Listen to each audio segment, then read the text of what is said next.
I'm Joanne, and I have the honor and privilege of teaching here at Biola University. God has a particularly interesting and has had an interesting way in my life. When I went for my doctoral work, I ended up exploring the English Puritans of the 16th and 17th century. Don't I look like I'd be interested in the Puritans of the 16th and 17th century? And as he would have it, I started having just this growing interest for online teaching. Beyond the interest was what I discovered how my students were learning and how much they were learning and how excited they were in learning what they were learning in an online format. I thought, this is possible. Students can learn. But it had to be done in an effective way. So as God would have it, not only did I explore the English Puritans of the 16th and 17th century, but I have so enjoyed my experience with online teaching. And with online teaching, with online learning. I think that's the key. If we are teaching, if students aren't learning, then we're not teaching. But if we're teaching, then students are learning. And it's amazing to me to see the students learn. The title of this session is Character Formation in Online Education. But if you looked on the agenda, you'll probably find a different title. And that's because over the course of a number of weeks, I have been working, well, a number of months, perhaps over a year, I've been working on this manuscript that has been accepted by a publishing house. Over that time, we've kind of changed the title as things kind of evolve. And so this was the title we started off with, and that quickly changed to another title. And then this came up, and then I think we're settling, I liked this one, and of course it's the title of the session we have today, Character Formation in Online Education. The difference between character formation in online classes and the reason why I wanted to change it to online education was I foresee in the future education going beyond the classroom. Could online education occur in a venue outside of a classroom? I believe it can. I would even venture to say that it can happen in our churches. So I didn't want to limit ourselves to the online classroom. So I broadened it more by the use of education, so online education. So hence, character formation in online education. Who is my audience? You can imagine with the title Character Formation in Online Education that my audience would be, and you'd be correct, Christian professors in Christian institutions. But I have another audience, a few audiences in mind. And you may pick this up as we get through the rest of the presentation. I would like to address Christian professors in Christian institutions, but I'd also like to address Christian professors in secular institutions. I'd also like to address instructional designers in both Christian and non-Christian institutions, as well as non-Christian professors. There's some things in my research that I have found that I'd love for a Christian professor to say, hey, you know, Jung has written this book and she writes it from a Christian perspective, but there's a lot of stuff in here that you could use, and you don't have to be a Christian to get it. And as I mentioned just a minute or so ago, I would love for church leaders to be interested in this. I pitched this idea to a colleague of mine just yesterday. And I mentioned to him, you know, our church does a lot of putting our sermon, our Sunday services online and streaming them. Have we ever thought about the church reaching out and creating a community, virtual as it is, creating a community where those who have viewed the sermons or services online can comment on something that they've learned, and the church in return offer, well, can we pray for you about that? Again, stimulating that conversation that stemmed from the service worship or lyrics to a worship song or the sermon message itself, in creating this community, hopefully, perhaps if they're in the area, because I believe a number of those viewers are in the immediate area. There's some obviously out of state and perhaps even out of the country. But there might be those who are in the area who are fearful of stepping into the building of the church. But perhaps by getting to know the people of the church, they would be a bit more at ease in coming to the church and experiencing a face-to-face, unmediated presence with others. Okay, so that's my audience. I start with an introduction, and sorry, here are those points. I start with an introduction, and I'm just going to go through, this is my table of contents. The publishing editor would like to have this manuscript by August. So I have just, Larry, you laugh. Yes, there it goes. Felt a little pain for you. Yes, thank you. I accept that. He has already received the first 3 chapters and returned them to me. Just Monday, I sent him the second set of 3 chapters, so he's got chapters 4, 5, and 6. Chapter 7 is out to a reviewer. Chapter 9 is out to a reviewer, and I will be writing chapter 8. And we'll talk about those chapters as we go through the table of contents. I start with an introduction, and I have 3 parts. Part 1 is rising to the challenge. Rising to the challenge of doing online classes. There's still quite a bit of pushback to doing online classes, though the acceptance of them has been growing. And there's a challenge to then how can character formation be done in an online class. Chapters 1, 2, and 3 were kind of brought up by the acquisitions editor. He said, before we get to character formation, could you write some chapters on how to design a course?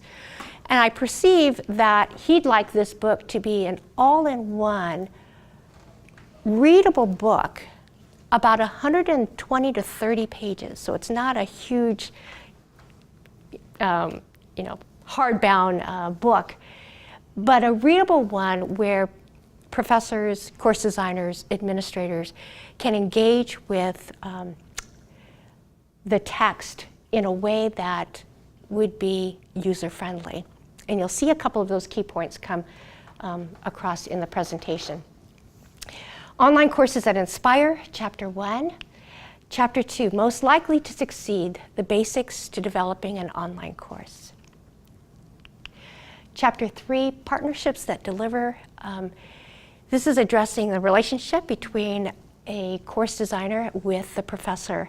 And I have had the absolute delight of working with a course designer where we have become friends, and surprisingly, things show up on my learning management system that I did not put there, that my course designer did, and we have had, again, just a growing friendship and a great appreciation and respect for one another for the work that we do. Chapter 4 starts part 2, and this is where we get to the heart of character formation online, taking online classroom technology to greater depths. And I'll be talking about the heart, I'll be talking about the soul as well, and community. Chapter 5, conversation friendly, using collaborative learning tools in a classroom situation. And again, these tools can be used in a traditional brick and mortar classroom as well as online. So there's quite a bit of overlap here that again, a professor who teaches online courses strictly, or a professor who teaches both online and traditional courses would be able to glean. Here are some key points under that chapter. Forming small groups. I do use small groups in my online classes for a number of reasons, not only for discussion sessions, but for the various uses of collaborative learning, both through shared documents as well as through video conferencing. And we'll talk about those when we get there.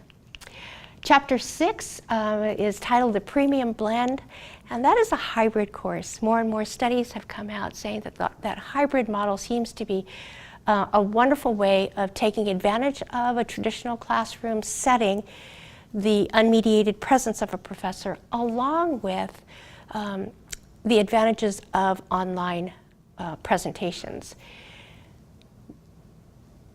I will address a little bit, if I have time, the flipped course.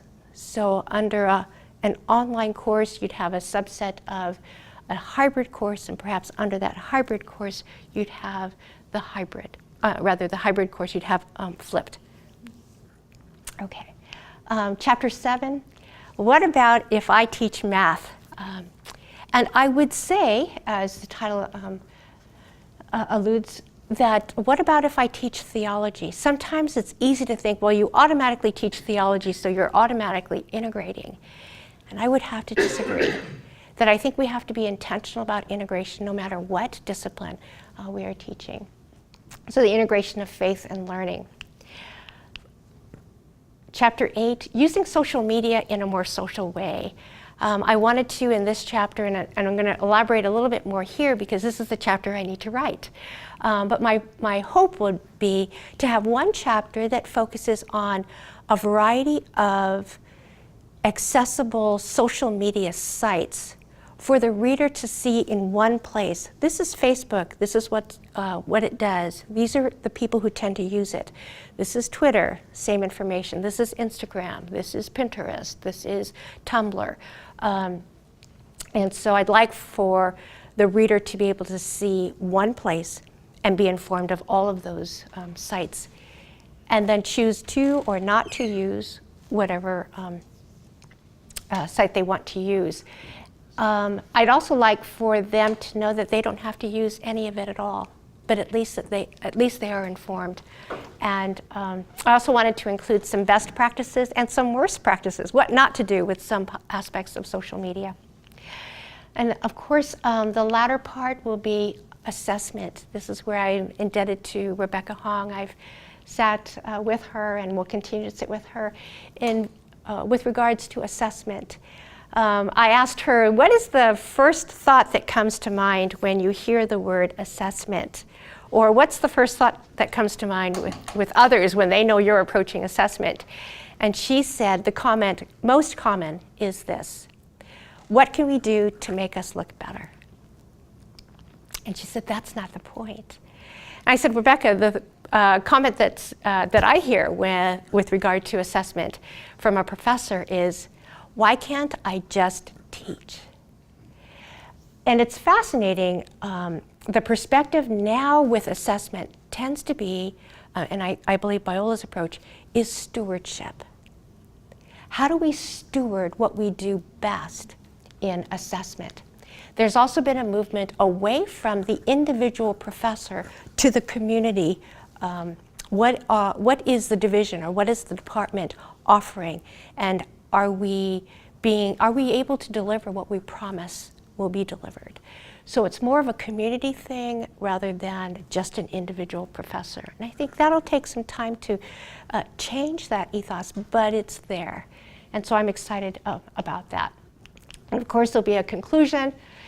And of course, in an appendix, I will have coming to terms with terms, because I think as a professor coming new to this online format, there are some terms that we just sometimes automatically think everybody knows. And I'd love for a professor or or any professor to be able to look at that glossary and say, oh, that's what a blog is. That's what a learning management system is. Things like that. The iFlip catalog is something that some of you know that Rick Langer is continuing to grow, and it's related to the integration of faith and learning. And then also something for administrators. I've been working on the TCAL document, the Talbot Committee for Online Learning, and we have come up with a philosophy of what we desire our online courses to be like, and so something for administrators might be there. Character formation and online education. When we put the two together, as mentioned earlier, some have quite a bit of pushback with regard to online classes. I know of colleagues who say, until I'm forced to do an online class, I will not do an online class, because they don't believe that teaching can be achieved, learning can be achieved in anything other than an on-site brick and mortar traditional course classroom. And I can understand that. And so I think our work is cut out for us, for those of us who are even interested in online education, or those of us who have already started doing online education. I have seen and experienced what can happen in an online class, and I am amazed. When a student says in a 3-week course, which I really don't like teaching these 3-week intensives, but when a student says after a 3-week course, I can't believe how changed, how transformed I am, even in these 3 weeks. It was intense, and it was a lot of work, but it was so worth it. Or other students saying afterwards, giving me a request for a reference, prefacing it with, "I think you're the professor who knows me the best," from an online course. So I know that this can happen.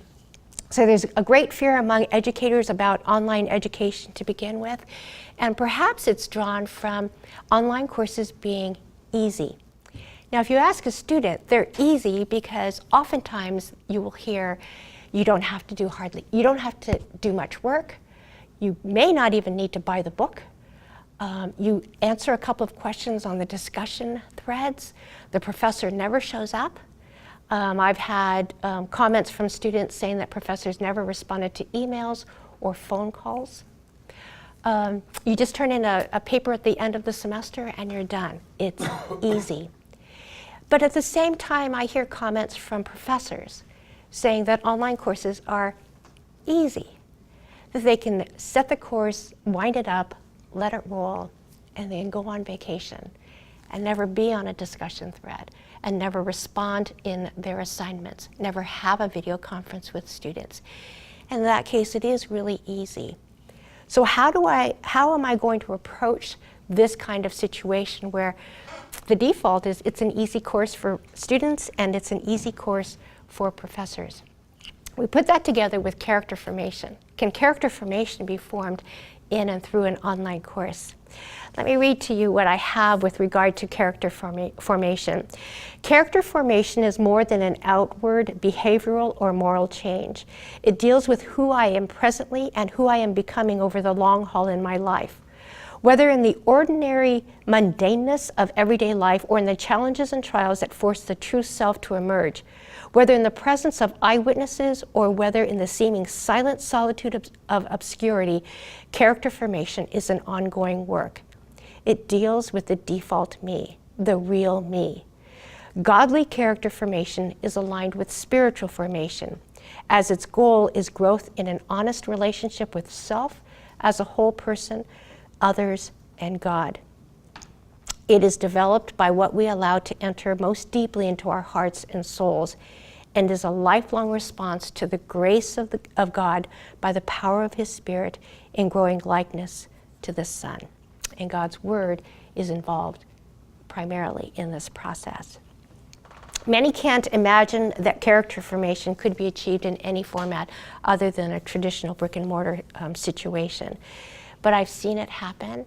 It continues to happen. It's not a dream or a wish. It's already happening. So I'd love to capitalize on that. How will I do that? How will I approach this predicament that we find ourselves in? I thought my approach would be to address the professor.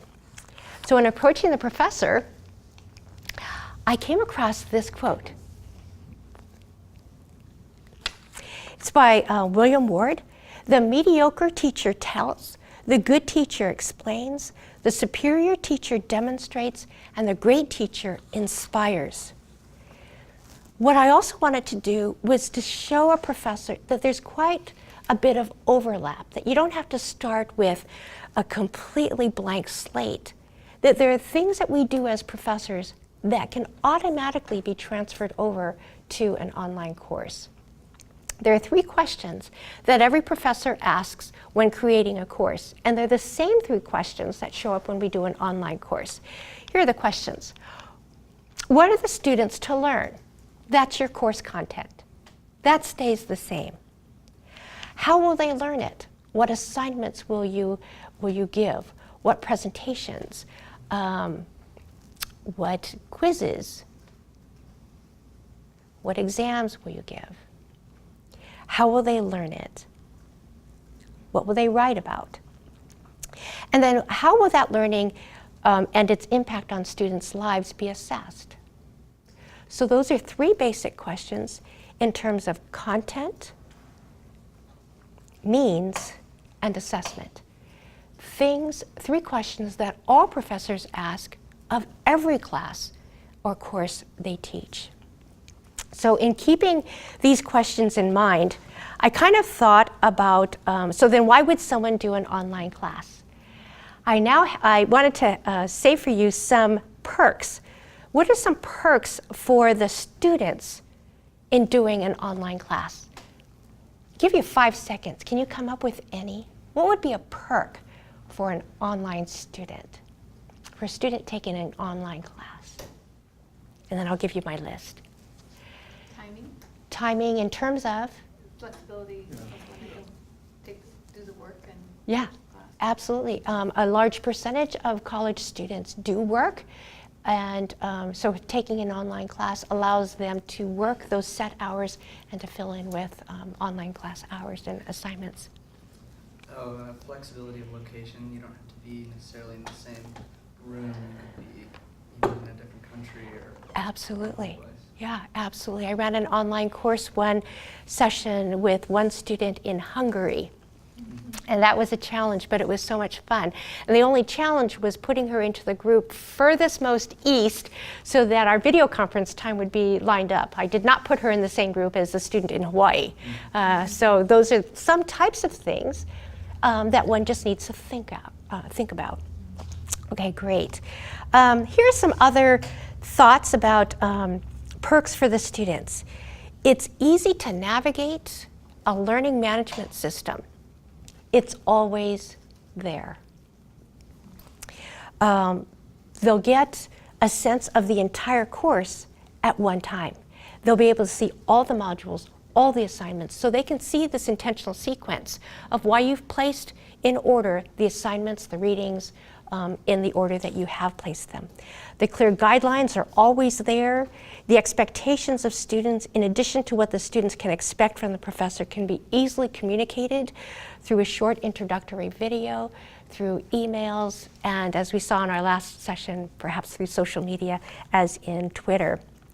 Calendars automatically alert students to the assignments that are due and the timing that those assignments are to be submitted.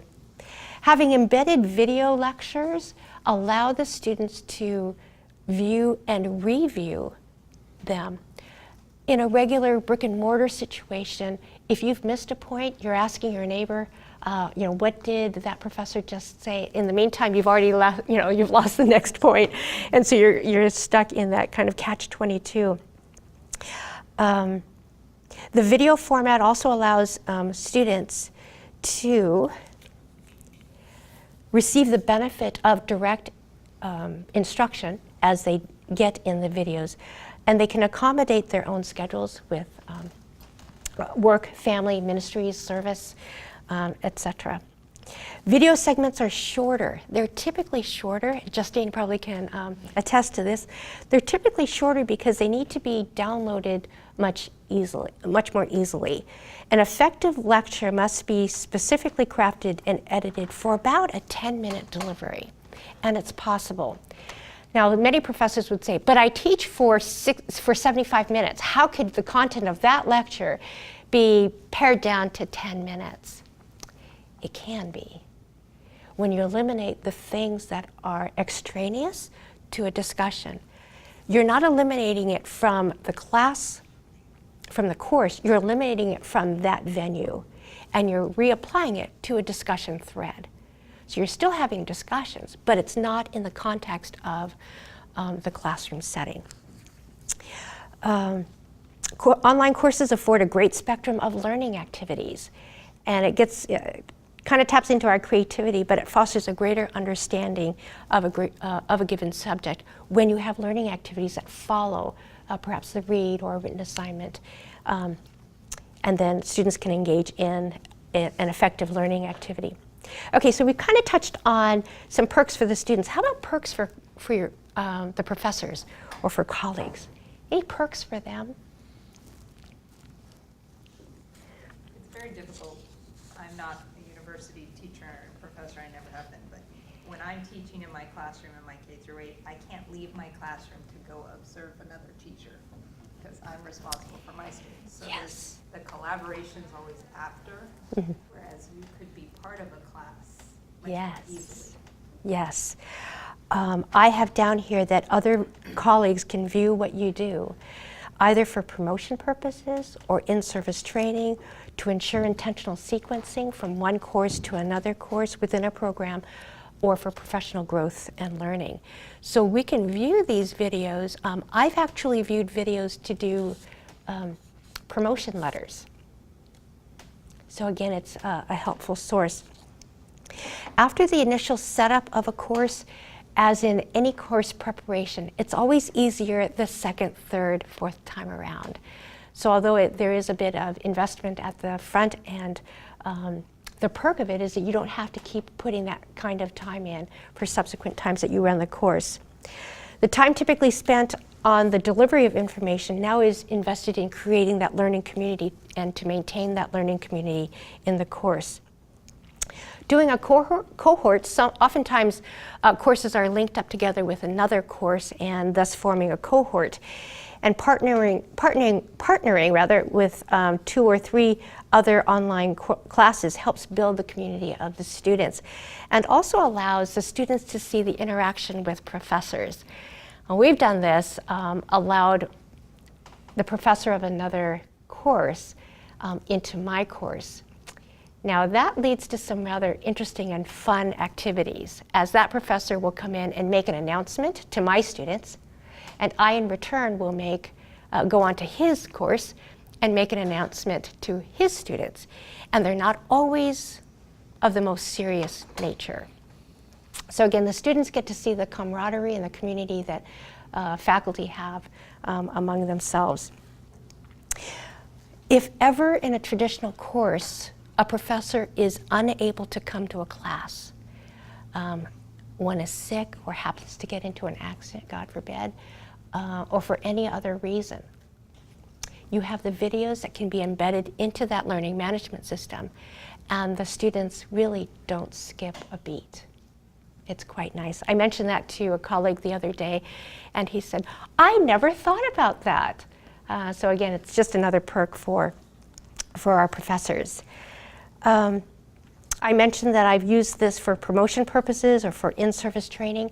I've used my videos for training adjuncts who would teach the same section or the same courses I would teach.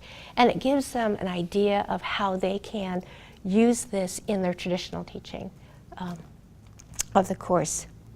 Learning outcomes are linked to an assessment tool all in the learning management system. So there's that assessment tool that helps us with time. Plagiarism detection programs are in our learning management system, and Canvas will have that, I believe, starting in the fall. So that's kind of nice to have. There are challenges, and the challenges focus on converting the time. Instead of being in the classroom, how will you convert that time to creating and sustaining a learning community? And there can be a short but high learning curve if you're introduced to a new learning management system. So navigating that.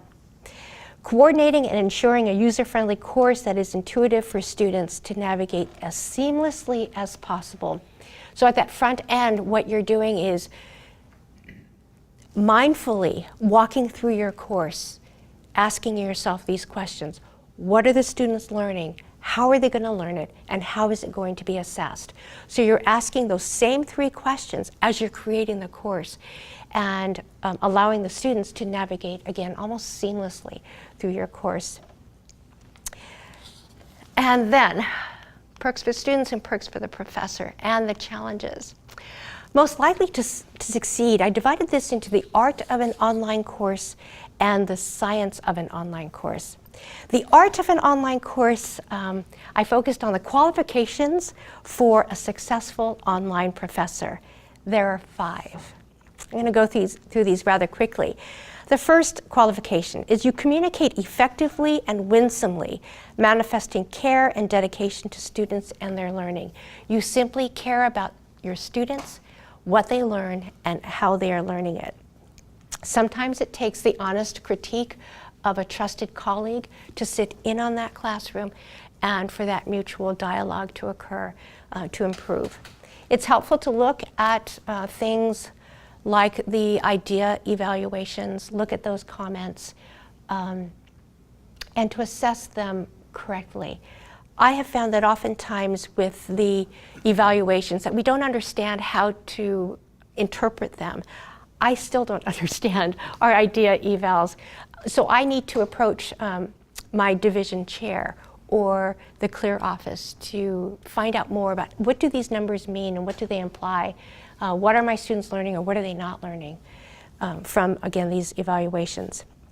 Secondly, you know your content, course content well. You know it well enough so that when students ask you about that, you're not stuck in a video conference or online. When they ask you a question about something in your course content, you're not confused. You can answer those questions, and you know your content well enough to even format a Socratic approach so that that student can learn by a question stemming from your present knowledge of that topic. Does that make sense? You know it so well that you can handle it and format a question for that. You don't suffer from what Chip and Steve Heath identify as the curse of knowledge. I think their book is titled Made to Stick. And this item, the curse of knowledge, is this, that there are some instructors, some educators that know their content so well that they cannot understand how you don't understand their content so well. And they become very frustrated when you don't understand. So this curse of knowledge, I would hope that a successful online professor would understand what it means to not understand their topic and to be able to approach teaching and expanding or unpacking a particular topic in a couple of different ways so that that learner would understand. The online course is where your pedagogy and the knowledge of your discipline converge and are communicated through the means of technological instructional practices. Thirdly, you understand what makes a good online learner. Just as there are successful online professors, there are good online learners. That implies that there are not so great online learners. Online learners who believe that they can go on vacation to take a very heavy course load probably aren't going to be successful online learners. Not all students make good online learners. Some students learn the hard way, and some students learn the hard way when it comes to time management. Because our online courses should never be watered down. The requirements should just be as rigorous as our traditional courses. And I believe that when we place those challenges before our students, the students will rise to that. So I am not an advocate of watering down or dumbing down our courses, but for them to remain just as rigorous as traditional courses. Online classes, in online classes, you desire students as a professor to successfully and most intuitively navigate through the course, and you give attention to the details that present an ergonomically friendly, well-organized course, because that's what you know will help an online learner. Fourthly, your instructions and expectations for students are clear and articulated well. Anything vague, anything implicit will not be helpful for your online learner. We have to be I have found with this generation to be more explicit than implicit, and the need to repeat things. So hence, on the discussion thread or in a video conference would be great places for that to occur. And lastly, you have observed that people learn best in relationships. And you intentionally create an atmosphere of strong learning communities. You have a strong desire to foster professor-student and student-to-student interaction, and you have seen that student learning is enhanced when a level of trust, respect, and support is established and cultivated. So you intentionally create an environment that is confidential and transparent. The success of an online course is directly related to the level of accessibility of the professor and effective active engagement in the learning experience. The professor must be present, and that presence must be felt. We move away from, and many online course instructional manuals will say, we're moving away from the sage on the stage and moving toward a guide on the side. And it didn't sit right with me, and so I really wrestled with that, because I wanted to keep intact the integrity of the professor. So I took a little bit of both. So it's not the sage on the stage, and it's not the guide on the side. It's the sage on the side. And that's what I will be promoting in this book. The science of an online course focuses on the learning management system, and that portion is just more technical, focusing on the various features of a learning management system. The third is by an instructional designer. This particular chapter, we're actually going to copyright to her, as she was instrumental in this. And she starts with the qualifications of a skilled course designer. The operative word is skilled. It's a skilled course designer who knows and is familiar with course curriculum, is familiar with course design. So it's not just cut and pasting into a learning management system or course framework, but to understand that the course is being designed for the students. And this course designer must have a good relationship with the professor, as there's a mutual dialogue in terms of what is this course going to look like? Is this workable for you, the professor? What happens when there are situations where something is not described very well? So the course designer needs to navigate that quite well with the professor, as they both seek for the student to more fully understand the assignment, the reading assignments and the course requirements. Of course, that course designer has to be comfortable with technology, to be detail-oriented, and to possess excellent writing and editing skills. For that course designer themselves to be a lifelong learner, and to be a good communicator, to be able to work collaboratively with others, to be responsive to the instructor's feedback and input, and not to be afraid to offer suggestions that would improve that course, as well as to know some element of graphic design, or to be able to add appropriate graphics to that learning management system or that course. Faculty development is something that I wanted to have into this chapter as a way that administrators as well as professors could learn a little bit more about a learning management system from the get-go, perhaps even when new faculty are hired. There's some things that over the years, growing familiar with a learning management system, that some people take for granted, and we automatically assume that if you're on that learning management system, you know everything about it. So I've asked her to address this faculty development piece.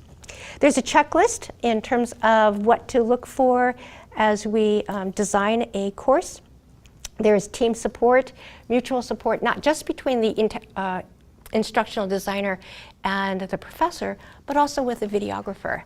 As we form this team, as the videographer edits a particular teaching video. And then we close that particular chapter with how to create a loser course. At the close of that particular section, I address that perhaps any of these 12 elements can show up in any of our courses, and perhaps we need to take a second look at some of those. If we have time, we'll go back to those, but I don't think we're going to have time. Okay.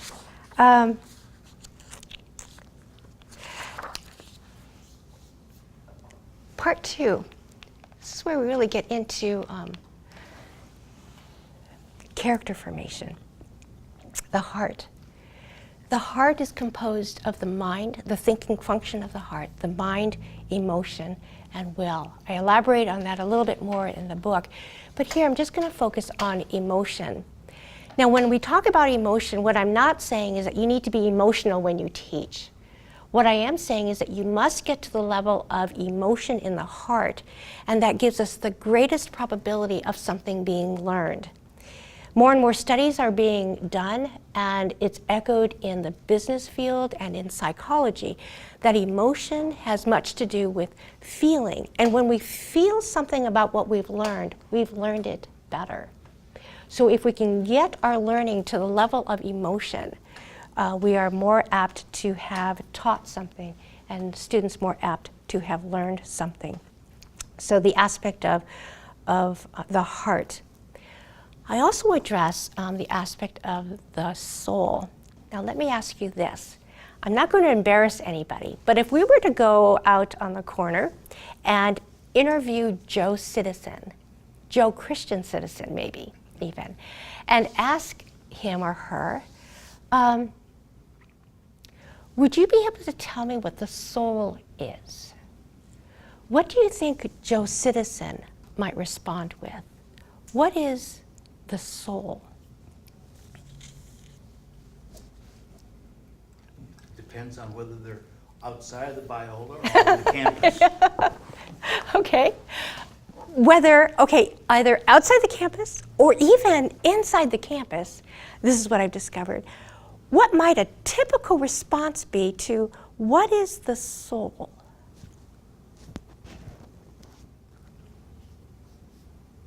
Remember, this isn't you. This is Joe Citizen. A typical person might say it's whatever lives on after your body dies. Okay, whatever lives on. So it's the immaterial part of who we are. Okay, good. Good, thank you, June. Good. Any other thoughts? It's your personality. Personality, okay, part of the soul. Okay, good. Part of our person. Yeah, that piece that's not the tangible part, it's what you feel. Okay. That spiritual Okay, aspect. all right, very good. Okay. Okay, I want you to put your seatbelts on. Because even in our Christian community, we think of the soul as strictly and absolutely the immaterial part of who we are. I thought that for many, many years, until I started doing some research and started doing some interviews with some of our theologians. Biblically, now Plato has done a good job in separating the soul into, the soul as the immaterial part and the body as separate. But biblically, from Genesis and also in Revelation, the soul is described as the spirit and body. The soul is both the immaterial and the material part of who we are.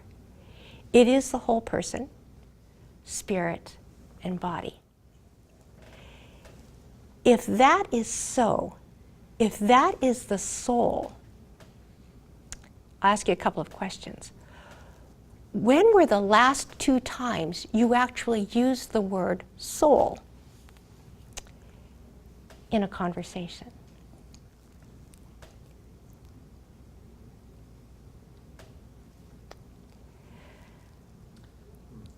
Most often I feel like we hear it when somebody says something along the lines of that like resonated in my soul, or that something like that. Like, Right. You know. Right, right. And still they're thinking of the immaterial part of who we are. So how does that change? Again, we use the word soul that way if we use the word at all. And it's funny, we are all souls, but we rarely talk about souls. Being then that the soul is the spirit and the body together, and let me just elaborate a little bit. In Matthew records Jesus talking about the soul without a body, and that in Revelation there are souls without a body. And that's because at one point when we die, we are without our body. But the soul was always designed for a body, because then what are we going to receive? We're going to receive resurrected bodies. So we are perhaps at one point incomplete souls, but we will have bodies. So the soul is spirit and body.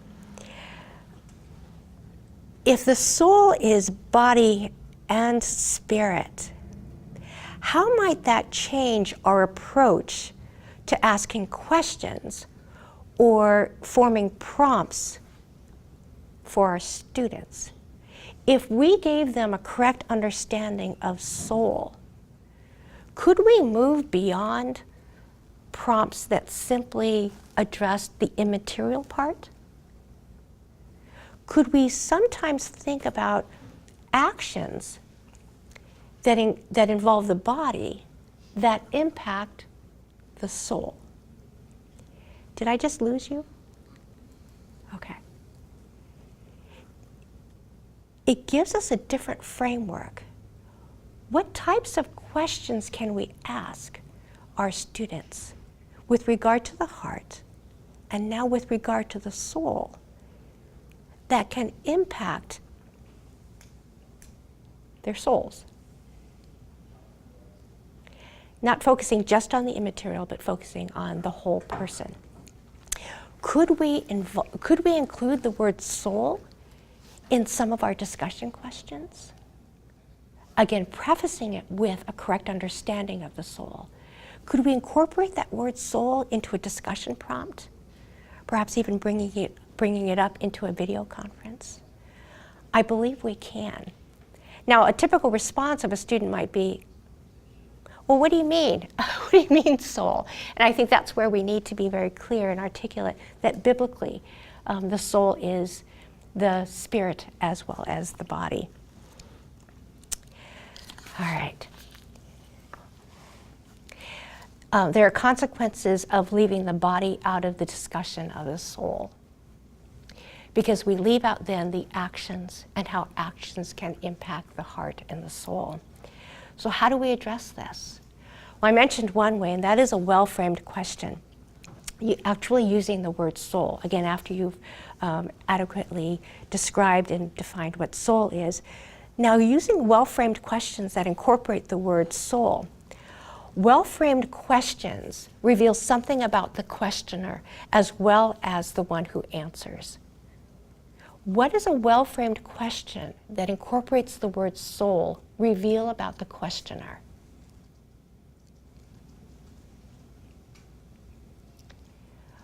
Kind of shows where their heart's at. And Yeah. that's an important element that they care about to develop in their students. Right, absolutely. And then how is that related to character formation?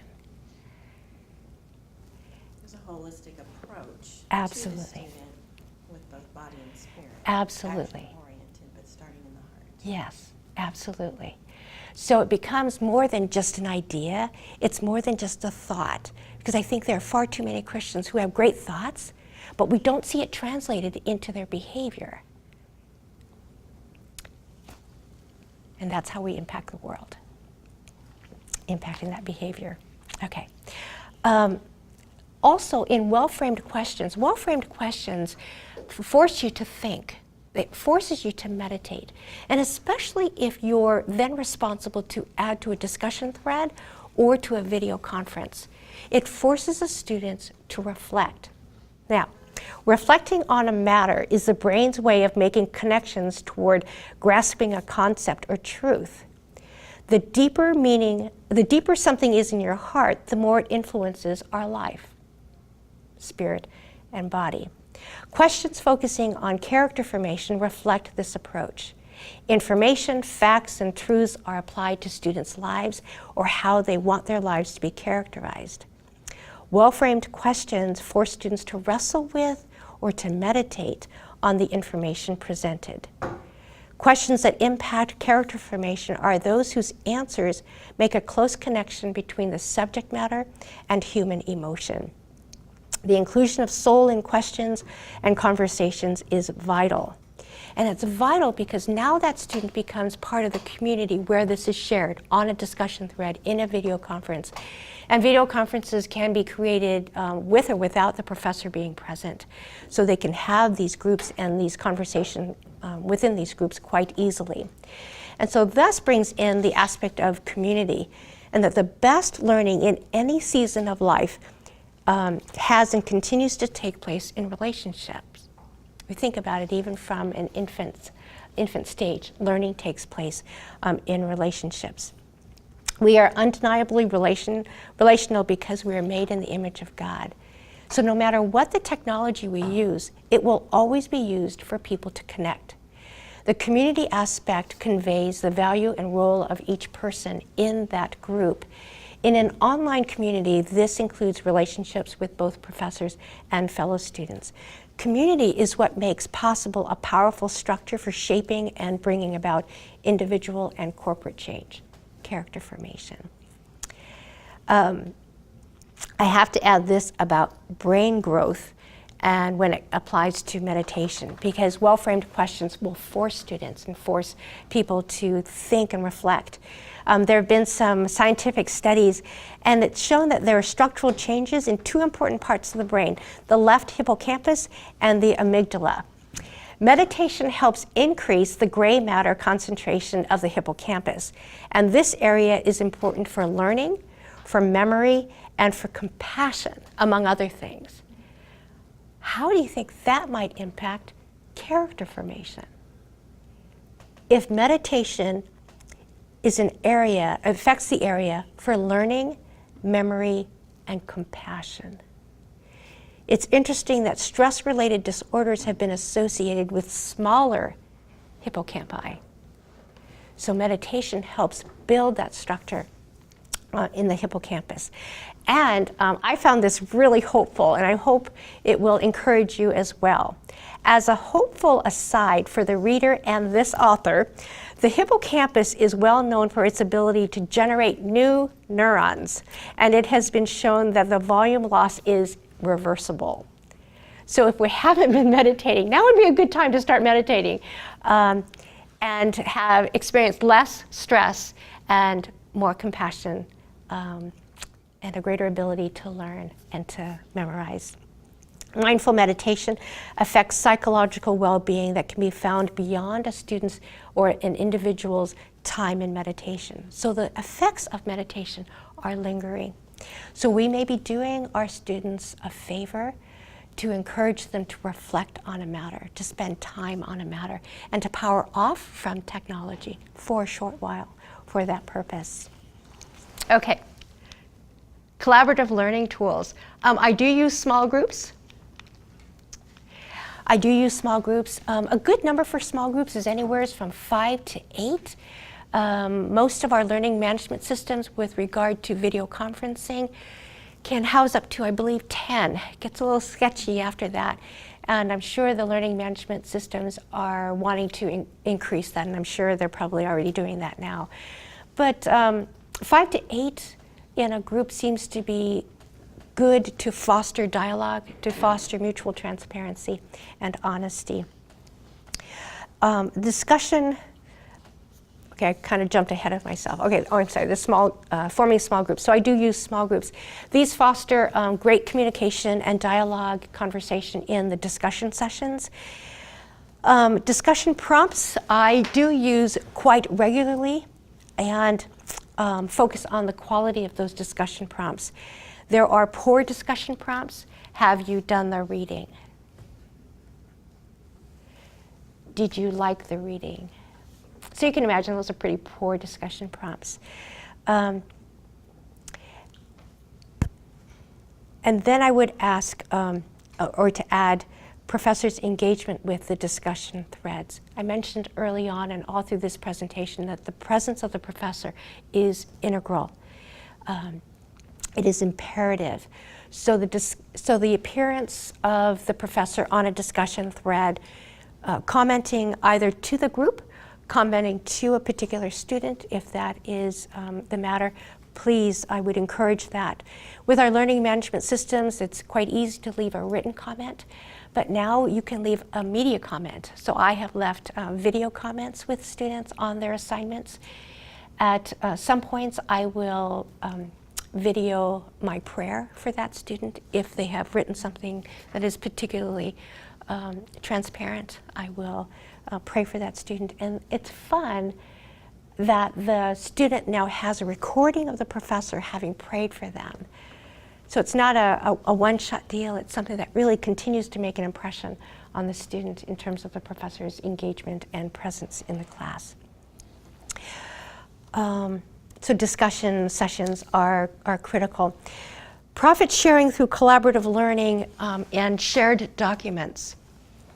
I actually used this in the integration seminar that June Hetzel and I did this last fall. I know you're probably familiar with the acrostic acts with regard to prayer: adoration, confession, thanksgiving, and supplication. May I ask you where, of course not in this group, but where do we spend most of our time? Adoration, confession, thanksgiving, or asking for things? Asking for things, okay. Asking for things. Well, I asked our students to spend 10 to 15 minutes during class time. They were able to go outside of the classroom in a time with God in prayer, to pray the adoration, confession, and thanksgiving without the supplication. After that short period of time, they came back and I put up a shared document. Now this can be done in a traditional classroom, which I've used more frequently now, as well as an online document. So a collaborations document can be placed up on a learning management system with a simple prompt. And this simple prompt was, having spent time with God, praying the ACT of ACT without the S. What are your takeaways? What are your thoughts? Here are a few. It is hard to praise God for who He is without thanking Him for how I have experienced Him. It was a reminder, a wake-up call, that I need to know more of His character and who He is based off of His Word, and not who I think He is based on my emotions and based only on what He has done for me. Another student: I have a lot more to confess than I realize. This time provided an unhindered experience in which I was able to clearly see areas of sin in my life and where I lack commitment and dedication to the Lord. When I take a step back and reflect upon my life, it is clear how sinful I am and how often I neglect my relationship with the Lord. One more. I realized how selfish I am. I realized that when I pray, I often make it so much about myself. When I do this, I become negative, seeing all that I want to happen and all that is wrong, instead of realizing how good God is. Without confessing my sin, I find it easier to hide from it, and often I don't face it, and it gets harder and harder to recognize it and stop sinning.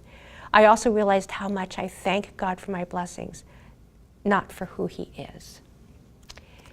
Is that character formation? Is that a change? Is that a realization and acknowledgement that things need to be different, and a growing dependence on God? Character formation. Video conferences. This is one area that I am hoping more and more educators will use. It is such an easy feature to take advantage of. Again, doing it in small groups and allowing students to meet as a group allows this connection between our voices and our faces. And we actually get to see each other's body language just a little bit.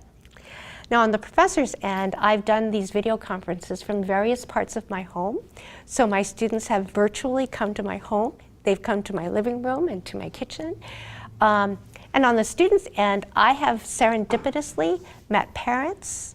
I've seen cats and dogs, siblings, roommates, depending on where the students choose to video conference.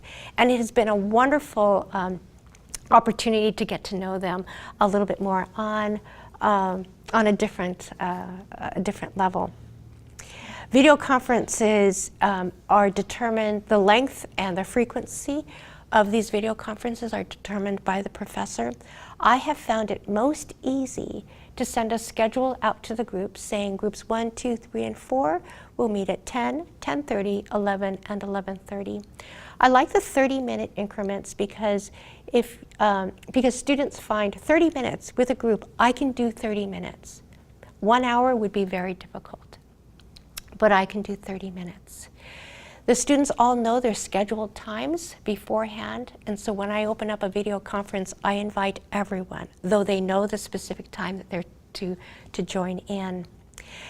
I like to do that because then at 10:30, one group is leaving and the other group comes in, and I don't have to add them. They automatically show up.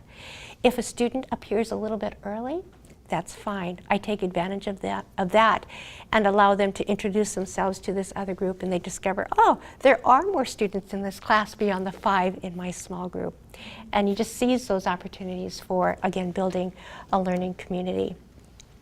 I also allow my TA to join at a video conference as well. There are things that a TA brings to the conversation. After all, the TA probably will be doing much of the grading. So the students really want to get to know their TA. And there are certain questions that students will ask a TA that they will not ask a professor.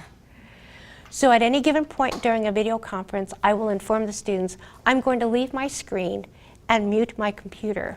I will be back in 7 minutes. You have this time to spend with the TA. So I literally leave the screen and go off and do something else.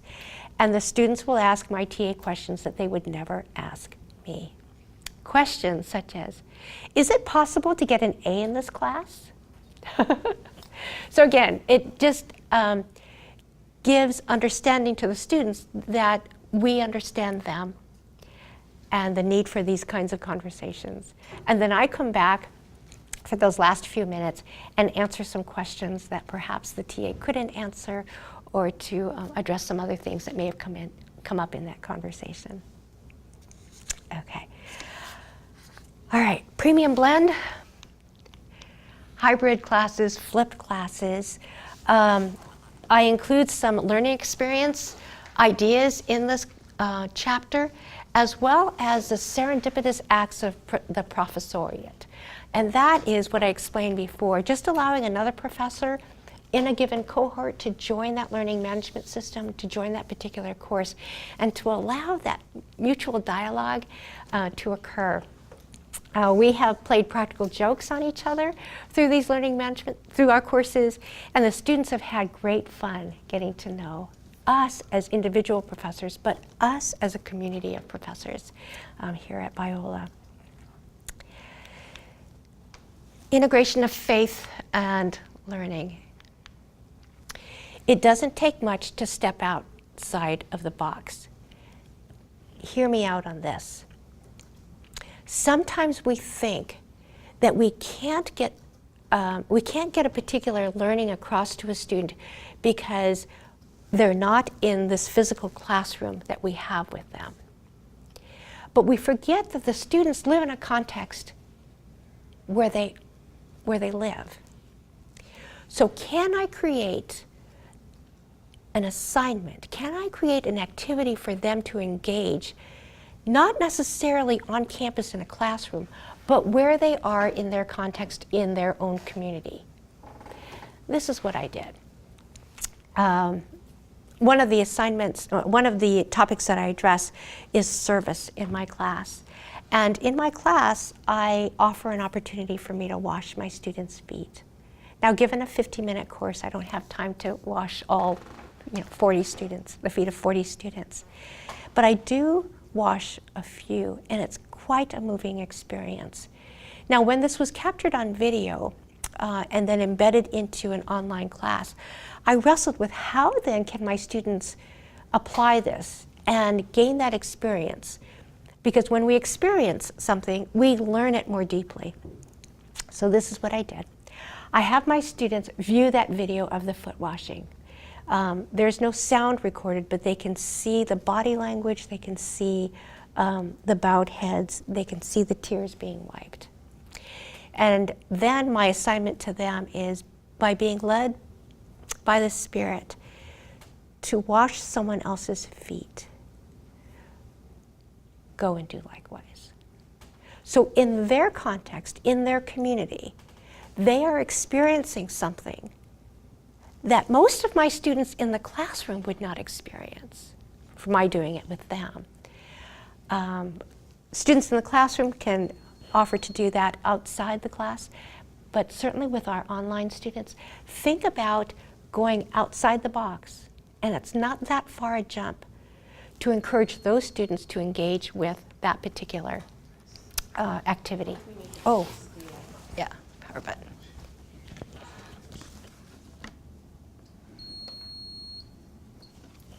Okay, tells me we're almost done. Okay. Integration of faith and learning. Rick Langer has been very, very helpful with this. So what we have, what I put together are experiential components in addition to discussion prompts, and then I have an experiential component with various disciplines: math, business, psychology, theology. So those are included there. And that's essentially it, because I will be writing this chapter on a variety of social media sites, as well as assessment. And then the appendix, of which I will include a glossary and the iFlip catalog, as well as perhaps a document that administrators might appreciate. Okay. Questions? I wanted to ask, along the lines of the social component of online education, you were talking about between the students and between the student and the professor. Mm-hmm. And then, do you have strategies that you use as far as their actual, like the questioning process, where you actually have them pray about the question? Or when you were talking about reflection and meditation, was the idea of like the Holy Spirit being the teacher, inviting the Spirit in as part of the process, Mm-hmm. the content of the course? Mm-hmm. In fact, I actually incorporate that in terms of one of the responsibilities of the professor is to be praying with and for students, using those media comments as, I think, a very substantial way to remind the student of the professor's engagement in prayer. And you're mentioning, in terms of the student side, in terms of an assignment, incorporating the Spirit there. Yeah, definitely. I also have to keep in mind of my audience. So I'm thinking very broadly, of course, in a Christian professor in a Christian university, but I'm also thinking of the non-Christian professor. I would love for a non-Christian professor, educator, to sense through these chapters the love of God. And perhaps this is why Christian educators do what they do. I would love that. So the Spirit is incorporated in this, the grace of God is incorporated in this, Christ-likeness is incorporated in this. So they're going to get that language throughout. Yeah. Great, thank you. Thanks, Jim. Any other thoughts, comments? I was thinking, so as you were talking about like the washing of the feet of the students and then portraying that, and it's just so, well, I guess I don't know if this is a question or just an interesting thought of, you know, if you reflect those things of you acting and doing those things and giving examples, and because like you said, like with the superior teacher demonstrates, and so having a way of not only communicating and demonstrating by how you structure your classroom, but also doing video content of demonstrating how you interact with people. And I guess I'm more thinking, for this year when we film you, just those kind of things I think are really applicable of how we can give the examples to students and then have the conversations and discussions and applications for them as well. One of the prompts with that activity is I ask the students, if you had been in class, would you have come up to have your feet washed? Or would you choose to stay in your seat and give an explanation as to whether you would have or would not have. And that itself is very revealing. That's what I address, that's what my students in class address, because obviously most of them cannot come up. But most of them, some of them choose not to. And the reasons they choose not to are quite revealing. Yeah. Yeah. Interesting. Thanks, Justine. Any other thoughts, comments, concerns? All right.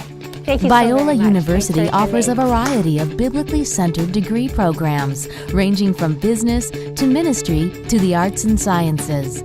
Visit biola.edu to find out how Biola could make a difference in your life.